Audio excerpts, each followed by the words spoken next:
but I found it very enjoyable. I mean, traffic's been light.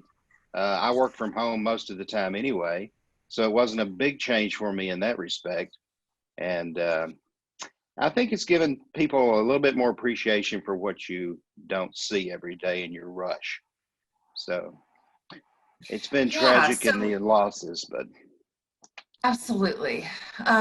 It's overwhelming sometimes for me. I know there's so much information and so much happening. It's just massive, and it's hard to wrap your head around the whole thing. So thank you guys for sharing that. But one thing a couple of you kind of touched on in that first remark that you made is routine. So how has your routine changed, and is it important to your day, or is every day different? Give us a little insight into how you start your day and what any kind of routine you have looks like, and if that's been valuable to keep a set routine or not.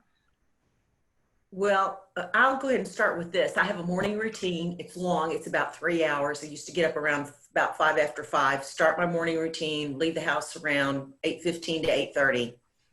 I don't do that anymore. I do my morning routine, but I don't get up at 5 o'clock anymore.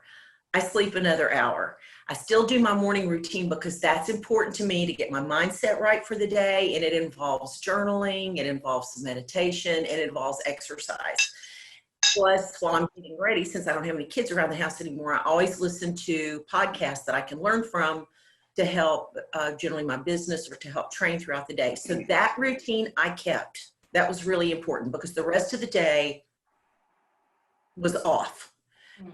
All of our training now is on Zoom. Plus, we've had many in my company, a lot of speaker series on Zoom. So there's always something going on Zoom. So I needed those 3 hours every morning to keep my act together. And it's given me a peace of mind because the rest of the routine is different. It's shot. It's all new, right? I think for me, I kind of took a similar approach. It's still my same process. It's just in a different location. And I have dedicated a specific room as my office, which has also been super helpful for me to say, this is where I go to work every day. And then I leave work at the end of the day, even though it's still all within my same 4 walls of my house. It's been helpful for me to still get up at my normal time, make my coffee, eat my breakfast, and then go to work. And same thing in the beginning, I caught myself working a lot longer hours and kind of losing track of the day and the time and the day of the week even. And so I think that's been helpful for me, is to keep my act like I'm still in my regular old, normal routine, but it's just a different location to do it. Anyone else lost track of the day of the week? Not sure what day it is. Yeah, I've gotten to the point where I'm like, it kind of doesn't matter as long as I know what's on my calendar if I can get to that day on my calendar, I'm good, you know? Yeah. Should I wash my hair today? Right. My schedule has been dictated. I mean, as a parent, our schedules are often dictated by our kids anyway, but especially now, I have an 8-year-old daughter at home. She goes to St. Agnes, so she is doing all of her learning online right now. So she has a schedule and a routine. So the first half of my day revolves around her schedule. The second half of my day can be kind of volatile as far as, working things in as they go. But her schedule is 9 o'clock to 9:30, 9:30 to 10, 10:20 to like noon. And then the rest of the day we can, do whatever and do schoolwork. But her schedule has been helpful for my schedule, I feel like, because I have to get up. We have the breakfast, the routine, all of that. And if I didn't have that, I don't know, I might not get up until 10 or 11 or whenever I feel like it. So I'm grateful to have the routine. I don't enjoy being a teacher, but I'm grateful to have the routine. Yeah. My routine is definitely different. It's slower. Everything about me these days is much slower. So when I get up in the morning, I lay in the bed an extra 30 minutes. I'm proud to say that. After 30 years of being in the workforce, I deserve it. So I stand in about 30 to 45 minutes, and then I get up and I pray. And then I do breakfast, and then I start my marketing. I follow up on my leads, and I follow up on my offers that I've submitted But everything, again, I'm not rushing. Everything is just really slow pace for me. After I get through with all of my my morning duties, then I take another break. I may, wash clothes, or I may do some household chores, and then I get back at my real estate. So I have a different routine from my normal routine before this. I was always on the go, getting up early, going at it really hard. But now everything is much slower for me, and I'm really enjoying it. I'm sad about everything that's going on. Don't get me wrong. I can't wait for this to be over with, but I am enjoying the slowness and the pace that I have for myself. It is just giving me a newfound peace. And just the time that I'm able to spend with my family is just invaluable. So that's kind of where I'm at. And I haven't gotten sad yet, so check back with me in 2 weeks and I'll let you know how I'm feeling. But right now, I'm enjoying it. Yeah, definitely. Sounds good. Thomas, what about you? Well, I've always had a calm morning routine if I can. There are days where you get up and it just has to be a rush. But if you'll notice those days when you get up and it has to be a rush, the rest of the day never works out very well. So I think getting up with a nice, calm attitude, and I'm like Marla, I'm an early riser. So get up and have a normal, calm routine and start your day in that mode. And it will usually last throughout the rest of the day. That's really good advice, especially for someone like me who hates mornings. Maybe that's why I'm always feeling, and I don't drink coffee for some reason, so that does not help. You're missing out. I know. I feel like I am. But Deborah kind of touched on this, but what are you guys hoping will be like a lasting effect of all of this? Like she's saying she's enjoying the slower pace and having more time with her daughter and the elders in her family. But what are you guys hoping is something that continues after we get back to 100%? I hope everyone will continue to watch. Oh, sorry. It's okay. Go ahead. I was just going to say, I hope everyone. I'll be quiet.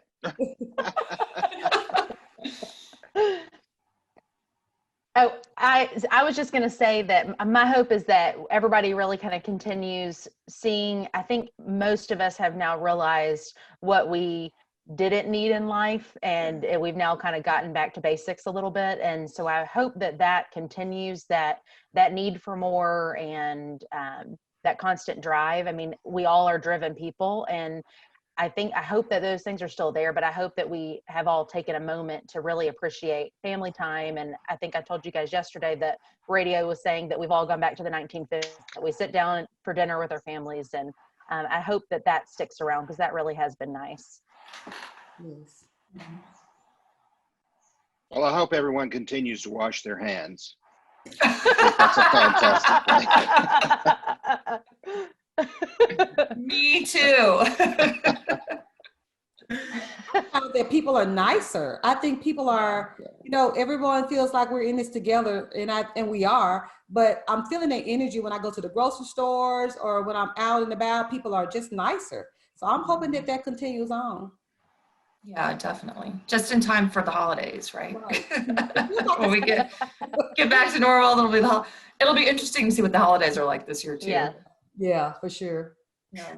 One of the things that in my company, at least, we've started doing is we have meditation, mindfulness class every Monday morning, and we'll probably continue that. And it's about 20-25 minutes, and we'll talk about something like an energy stress reducing technique, something that's all natural, like tapping.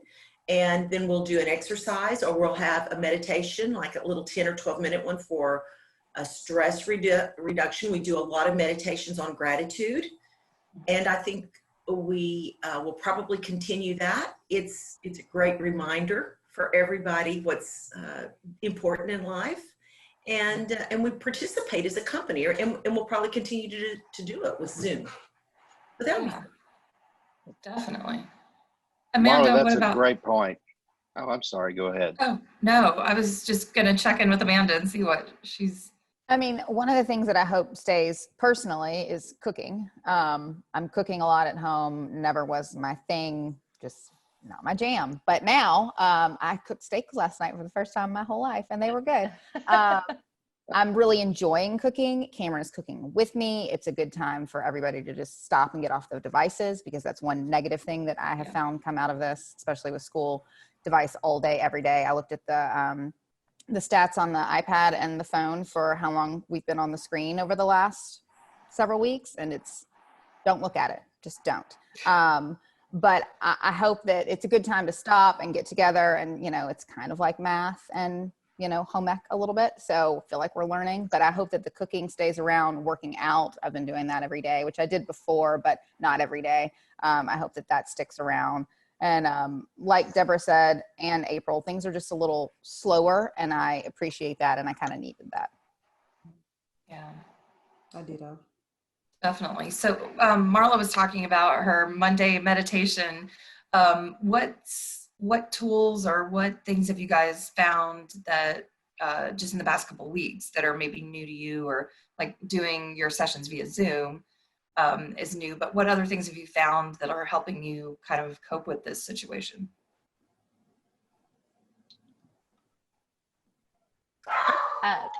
Sorry. For me, it's sitting outside. Sorry, that's my dog going. For me, it's sitting outside and taking a moment to relax, get off the phone. So I think for me, it's the same thing. I feel like I'm staring at a screen all day. I'm stuck inside this four walls. I've got to get out. And so for me, it's just sitting down, being alone, and taking time outside to take a breather. That's been really helpful for me. Definitely. Well, I've enjoyed doing my own manicure and pedicures. That has really been a peaceful moment for me. Being that it took 2 hours. So I've been enjoying doing that. Doing my own hair has been a challenge, but I've been enjoying that as well. I've been gardening a lot, going for long, slow walks.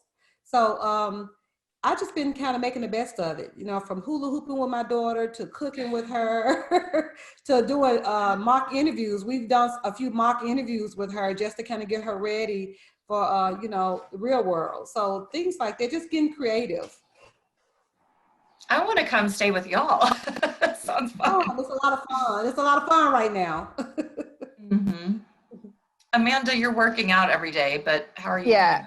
I'm working out on YouTube. Mad Fit is this chick I found. Her name's Maddie. She went from like under 1 million followers to over 3 million in the last couple of weeks, because everybody's having to work out at home, and her workouts are really good. So if you're looking for something, everybody that's watching, go find her. She's got a lot of fun cardio related dance workout. So 3 and 4 minutes long. You can do a whole bunch of them. But we also went out and got bikes. So I'll echo the getting out of the house. When you're working from home all day, you have minimal appointments. So you're not really even commuting as much, which I know you don't think that you're going outside, but it's amazing what just walking from your car to, I mean, from your house to your car, and then from your car to another house that you're showing, that little bit of outside time, I'm now realizing was very valuable. So getting outside, making sure that you see the sun, not from the windows. I'm lucky that I live downtown, so I've got the riverfront right around the corner, which is wonderful. And then walking up and down South Main and riding our bikes, and then doing some workouts, just get those endorphins up. It helps to be outside and just get your body moving a little bit every day. Yes. Thomas, how do you stay zen? I stay zen again by a morning routine, like Marla was talking about. And I try to take a few moments to be thankful for the little things in life. I think that gives you a good perspective. I also enjoy gardening. So the breaks that I take during the day when I get up and leave my desk, I go outside and get it some sunshine. And that is fantastic. So those help tremendously.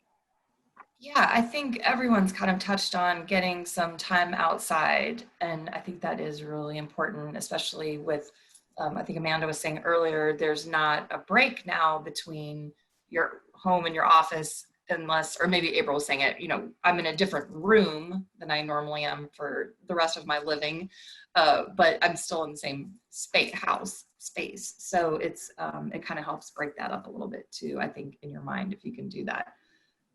So we've been I've been working virtually in our entire staff team very well, very effectively, I think.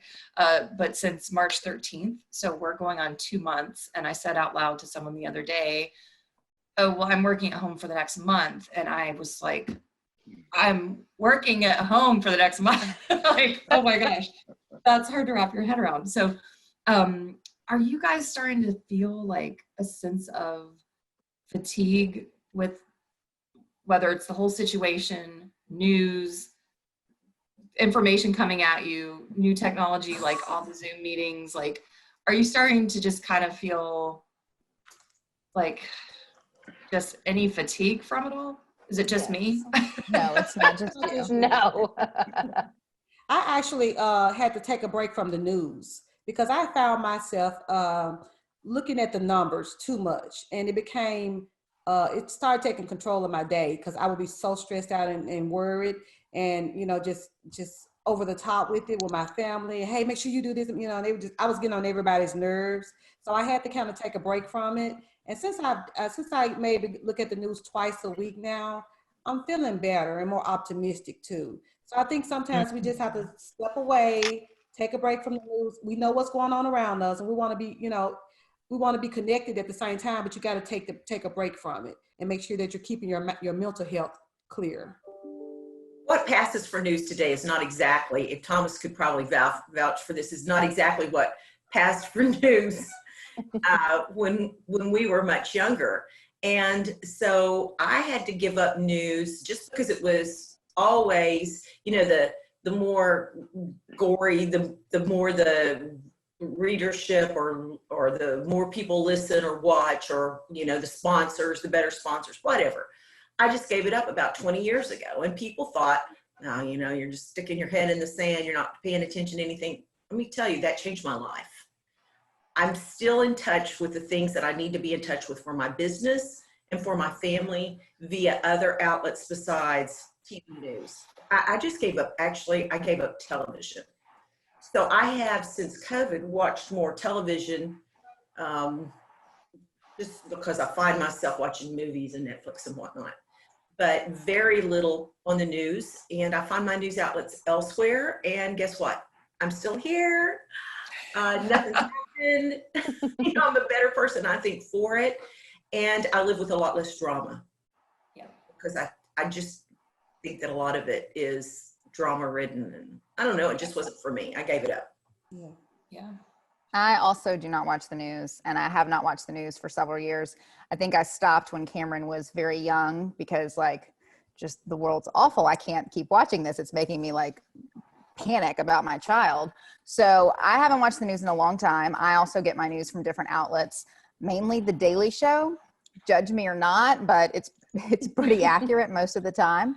Yeah. And then I've also had to, during COVID, I have had to stop following some people. I have unfollowed a lot of people on Facebook and Instagram, not because I don't like them as a person, but I can't constantly, as much as we're on our devices right now anyway, I can't constantly be bombarded with your opinion, as much as it may be valid or not.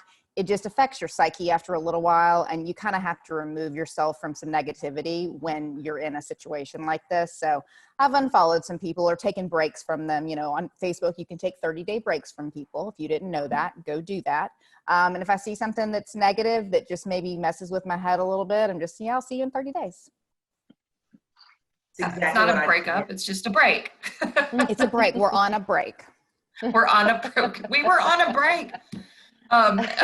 April, what about you? I think kind of the same thing. I tried to watch the news in the beginning, and it just freaks me out. And you don't know what all is accurate. You don't know what's too extreme. So I get bits and pieces. Same thing. I have various ways of getting the information that I need to know, but overall I know that I need to be safe and wash my hands, like Thomas said. So for me, I've kind of just, same thing. It's just too much, and I can't mentally take it. It just puts me in a really bad headspace. And I'm a morning news watcher too, so it kind of starts my day off that way. So I kind of stopped doing that.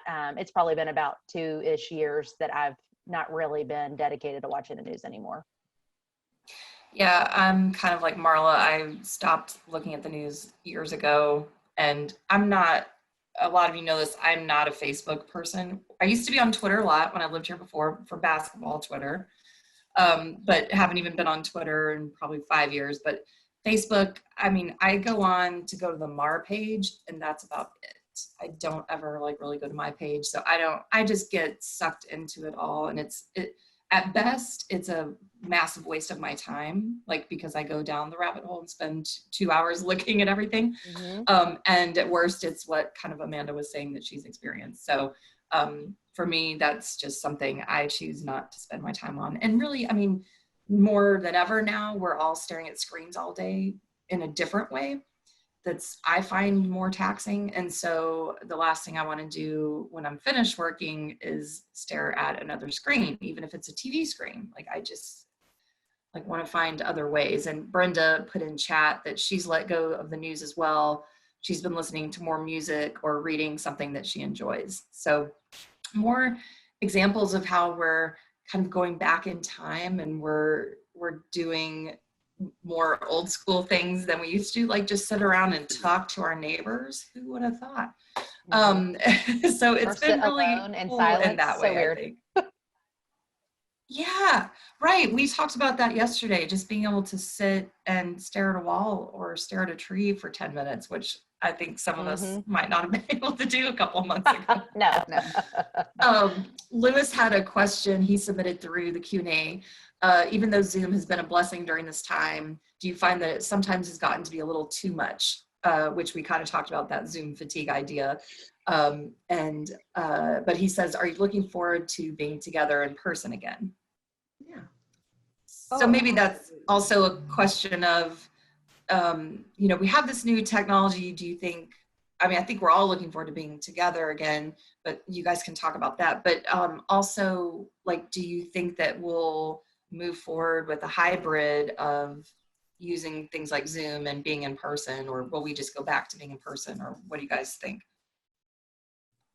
I think it's going to end up being a hybrid. I can see that. I mean, we've all kind of proven to ourselves that we can be efficient, if not more efficient, in certain things. Obviously, it's better to have some meetings, I think, face to face, but a lot of what we have been doing over the last couple months can really still continue to be done electronically via Zoom. It saves you commute time. It saves a lot of time. I feel like the meetings themselves are more efficient because you can only stare at the screen for so long. An hour is kind of like the max, 40 minutes if you don't have a paid for account, which is not a bad thing, but yeah. It's wonderful. But on the days that I have 3 and 4 and 5, it's exhausting. I think we will be in hybrid in the future. I hope we don't use this technology to burgle our time also in the future. Don't try to cram more into a day than you need to. So I hope that's the effect. But we are social creatures, so we need each other, and we need that personal time together. Yes, I've talked to several people who are saying they're so much more efficient than they used to be. Actually, I think everyone I've talked to has said that. But to your point, Thomas, just because you can pack in 8 Zoom meetings back to back doesn't mean you should, right? And while you're doing that, you're probably checking email during some of them and further, you know, kind of making yourself, like Terry Murphy always says, digiphrenia, where it's just overload, you know? So, yeah, that's important. Let's see. So we talked about some of the new things some of the new skills you guys have picked up. Deborah is now a manicurist, pedicurist, and are you taking and new it clients? Looks great. Yes, I know. I mean, I think you've got a side hustle here that you are underestimating. Amanda's become a chef. And so Amanda, and both of you, like, how did you figure out how to do these things? The internet. A lot of YouTube. I mean, we ate out the first couple weeks. We ate out every night, a lot of times for lunch too, to support the local restaurants that we have downtown. And we're still doing that. But over a little while, I was like, right, I can't eat out 3 meals a day. I can't eat out 2 meals a day. Like I've got to cut it back somewhere. So they opened a wonderful little grocery store in Spindini on South Main. You know, we don't really have a grocery store down here. And that has been wonderful to go down and just get some of the basics and then figure out what I can make out of the basics. So we do a lot of spaghetti, a lot of chicken, now a lot of steaks. We're eating more vegetables, which is great. We're eating little to no bread because I can't find it. So it's been nice, but yeah, a lot of YouTube and just, all right, this is what I've got. What can we make work? Yeah. And for me, it was trial and error. You know, in this environment that we're in, it's going to be survival of the fittest. You got to figure some stuff out for yourself. So I ordered some stuff online through Amazon, the whole little starter kit for manicures, and got me a towel and got on the floor and just started trial and error. I messed up a few times. That's why it took me 2 hours. But in the end, no one else is going to see it. It doesn't matter. right. But my husband, who's my biggest critic. Yeah. But well, he loves you no matter what. Right. And I was very proud of the results. And you know, it kind of makes you feel like you're a little spoiled. When you step away and do things like this yourself and you actually accomplish it, you're like, okay, maybe I just was a little spoiled anyway. Maybe I should be doing this all the time. So I think I'm going to kind of limit my trips to the nail parlor and do some manicures and pedicures myself sometimes, because I'm like every 10 days at the nail parlor. So I think now I may go once a month, you know, treat myself, so to speak. So yeah, I think that's my new life is to do my own nails and feet, for sure. I love that. I'm going to check in with you in a year and see how that. Yeah, check in. I'll be running to the nail salon as soon as I can. All of us in a year and say, okay. I didn't think it would be that peaceful, but I found, oh my gosh, it's so peaceful. I mean, for 2 hours, you just focused on trying to get that polish on your nails and filing. It was just really peaceful. And it's some pampering time for me. So I enjoyed it. We all find Zen in different things, and sometimes it's things that for other people make them completely angsty. Like I love to pull weeds. That's like I just Come feel on so over, good, especially Katie. when you get the big roots. Oh, I love that. It's such a sense of accomplishment. So yeah, I'd be happy to weed anyone. April, what about you? Have you picked up a new skill? We started a garden. I checked yesterday. I've got 3 little tomatoes. I'm super excited. They're about a quarter size, so I'm super excited. So we'll see what happens there. This is my first go. We've done a lot of house projects too. We moved into this house last August, and I had a flip house, so we really didn't put any effort into this house, and now I've been forced to be here. So we've been working on our patio. We've been working on organizing closets, and so not necessarily a skill set, but I've been able to put some time and energy into all of these things that I wanted to do. Like I wanted my home to be my serenity place. And so it's been nice to be able to do that. And our patio has been so nice, especially right now, because outside is my getaway, my escape. Who are you so escaping from, April? Mm-hmm. Can you speak That freely? one. Oh, darn it. I saw him in there before and I thought, well, when he takes a break. To get the dog. No, I think we both could use a little separation. Our office is in the same room, and it's been challenging. I'm not going to lie. Like his breathing is, I can't take it anymore. It's been enough. And it's 4 feet. Well, now he's mad at me. But yeah. I'm sorry. Mm-hmm. Oh, we didn't mean to get you in trouble. Thank you for sharing that.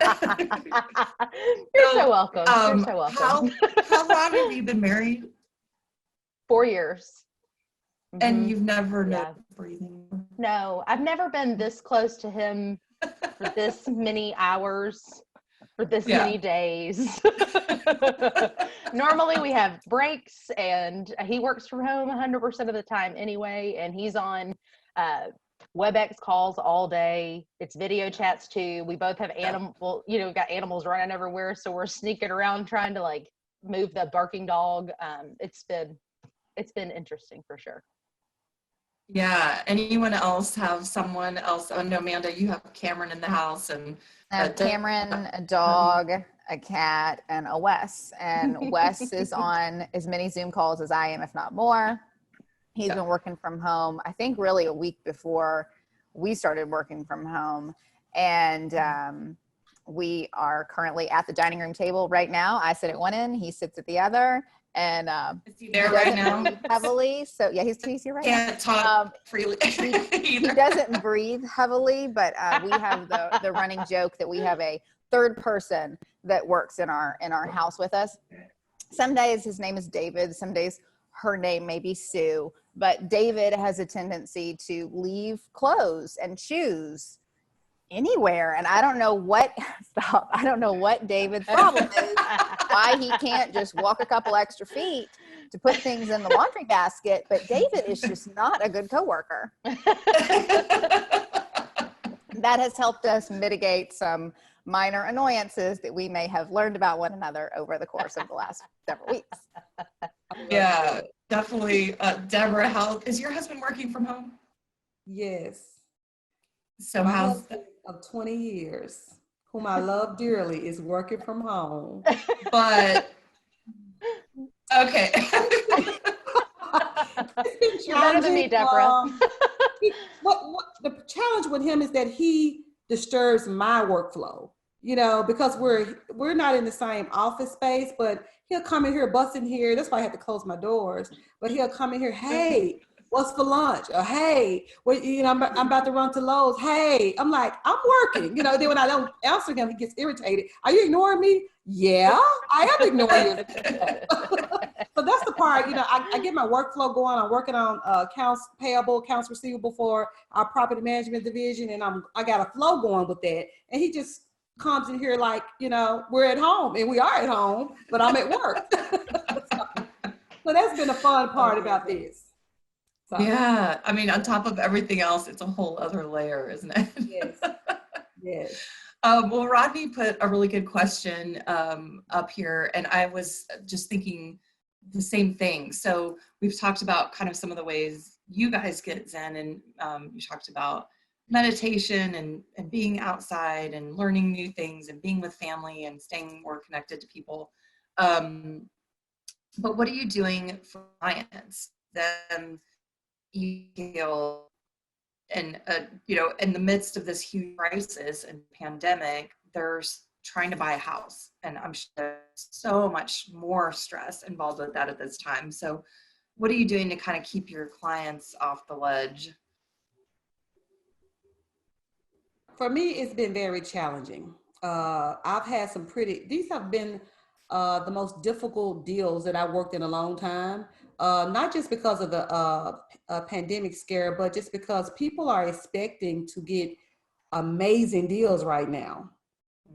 They don't think anybody else wants to buy a home.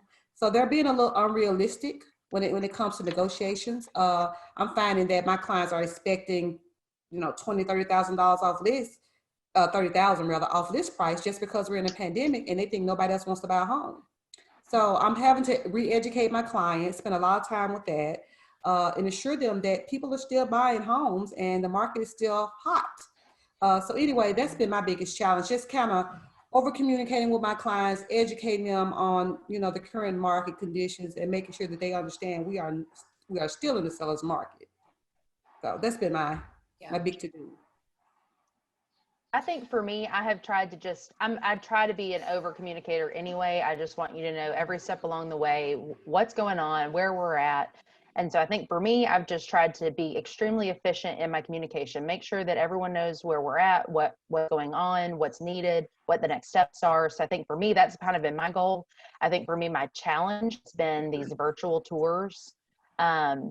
They are so challenging, and I have done Skype, I've done FaceTime, I've done Messenger, I've done Zoom, and then I've gone in buildings that didn't have a good Wi-Fi connection, so my face is freezing every 3 seconds. It's awful. I also went to one place that was 3 stories, and by the time I got to the top, I was just huffing and puffing while I'm like, here's this bedroom over here, and it's just horrible. It's horrible. I'm like, these people are never going to buy from me. So I think for me, that's been really challenging, is the virtual tour scenario. I think it sounds great, but it's been really challenging for me. Yeah.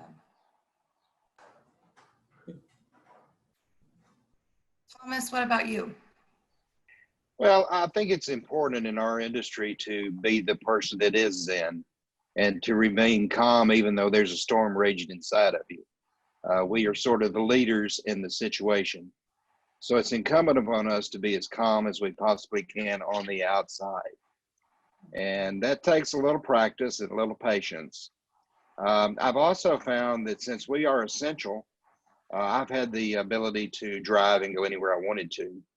So I've taken that opportunity to help clients maybe pick something up for them, bring them groceries, do something like that personal. And that's been very helpful, very helpful. That's great. I love that. I would say, like April, I've been communicating a lot more. We've had a few virtual listing appointments. We've still physically gone in to do a virtual tour and take pictures for that listing. But, you know, all the paperwork and everything, we primarily do electronically anyway, but the actual initial meeting, we've done a couple of those virtually. They take us around the house.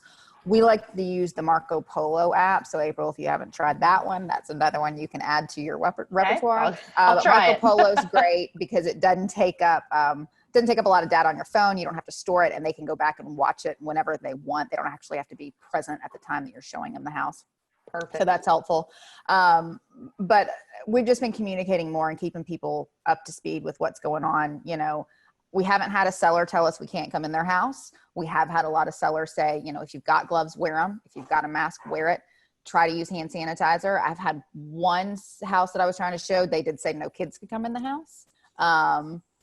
Nobody's really had just really unrealistic expectations as far as allowing us in their house. And like Deborah said, I do have some people that are just thinking that, you know, nobody's out there buying and selling. And it's like, no, we've still got multiple offer situations left and right in various different parts of the city. And, you know, while the high end price points may not be selling as quickly, they're still moving. Everything is still moving. And the sellers seem to think, or the buyers seem to think that everything is just halted and they're the only ones that are out there looking right now. And no, we're all still out there doing things and working. One of the things that we're doing is short, like what Peter Parnig with Ninja suggested, are short market updates. And we're doing them either through social media, or a lot of us are just picking up the phone and calling. And if some of us are doing videos, and just doing a quick market update, because most of the public, like Amanda said and Deborah said, they don't know what is going on in this market. They think that everything is stopped, that the deals are out there. They don't understand. They kind of equate it back with the housing crisis in 2008. And it's a totally different economic situation now. And they might be listening to CNN or Forbes and everything is terrible. Well, it's not in our market. It's just not. And there's still and it's all a supply and demand issue, and they don't know that. And a quick market update that just gives information like just what's gone on since April. They're usually very surprised and pleased to know that, you know, the market might have dropped, or the stock market might have dropped at one point, like 30%, but your home price did not. And neither did the prices of the homes you're looking at to buy.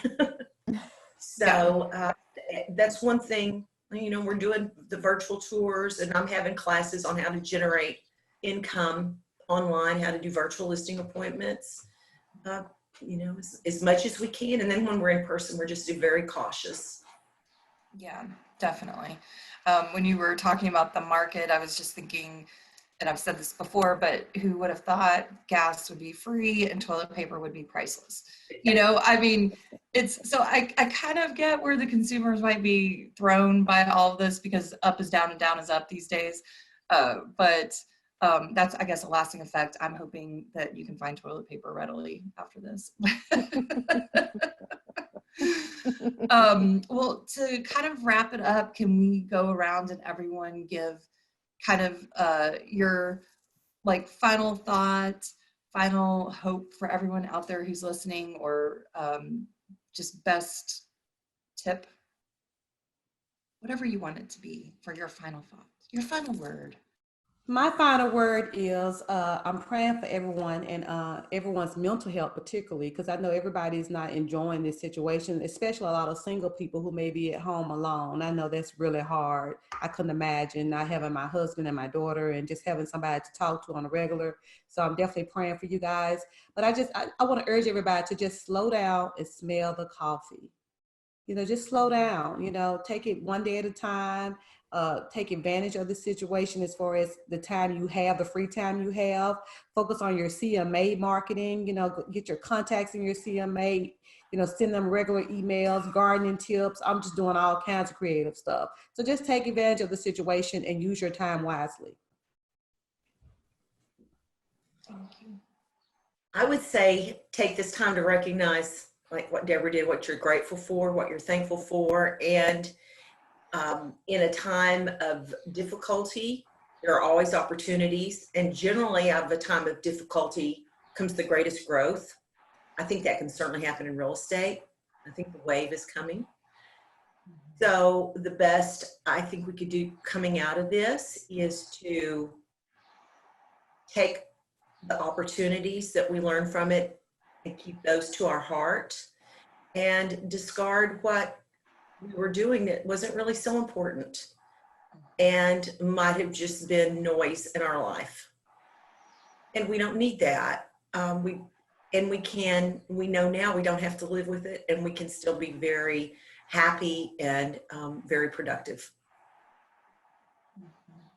I think for me, I think we should all take this time to do a little self-reflection and see what we have developed as good or bad habits. If you're eating too much or drinking too much, or if you weren't efficient at something else, or like Marla saying, have you found that there are things that you didn't need in your life? Do you need to make those changes now to get those out of your life? So I think while we have the time, we might as well use it for some good and figure out what our moving forward looks like. This has been a time for us to all press pause and reset, and I think that's the best time now to use it for that. Great point. I would say, the thing that everybody's been saying is this too shall pass, and it will. I feel like we're on the tail end of it. But when you look at a before and an after of, a house project or whatever, you can take the before and the after of pre-COVID and post-COVID kind of as a similar thing. Before, while we may have thought that everything was great and grand and everybody was on track to have a fantastic year and everything was clean and our processes were great and all that, really this has given us an opportunity to make that better. So while the before may have seemed great, it was only good, and the after has the potential to be wonderful. So it's for the people that are concerned about what is the new normal going to look like. It's not going to be what we had before, but in most ways, if you do what you need to do now and set yourself up for success, it's going to be so much better. I agree with that too. Thomas? Yes. Master. Well, the struggles that we endure today will be the good old days we laugh about tomorrow. So keep that in mind. And also keep in mind to laugh. And if you can't find something to laugh at, do what I do, go find a mirror. So smile when this all is over and the market fires off again. It's going to be fantastic.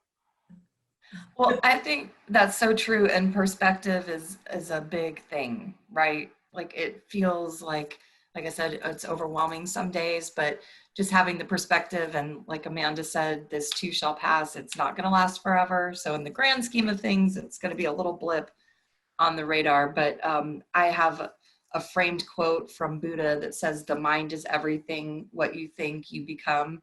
And I just love that, because it's that power of, first of all, you have the power to make your mind think whatever you want it to think, and to make your life whatever you want it to be, and your mindset whatever you want it to be. It's all, you have complete control over that. No one else does. And no one else can affect that, including the news, but it does get to us sometimes. But you have all that strength within you. So just tap into that and feed yourself positive thoughts and positive energy instead of anything negative right now, because there's enough of that out there. So just stay positive. But thank you guys. I really, really so appreciate you doing this for us. I appreciate you contributing, and I really appreciate everyone who tuned in today to listen to it. I want to give everybody a big bear hug. I miss you guys and love y'all, and can't wait to see you again. But this has been really fun getting to get together. So thanks for spending time with us today. And we did record the session, so we'll be posting that on Facebook for others to hopefully be able to enjoy it too. Katie, I want to thank you and the staff for keeping MAR running through this. Y'all done Yes. a fabulous job. Absolutely. Thank you. I really appreciate that. The staff has worked harder than ever. So huge thanks to them for keeping it all going and just really digging deep. So I appreciate it. Thanks for saying that. And you know what, Katie? You all deserve a Deborah pedicure and manicure. Oh. Yes, sign us up. we will be booking our appointments. I'll be in touch. Perfect. Thank you guys so much. Thank you. Thank you. Have Bye, a great guys. day. Bye. Bye.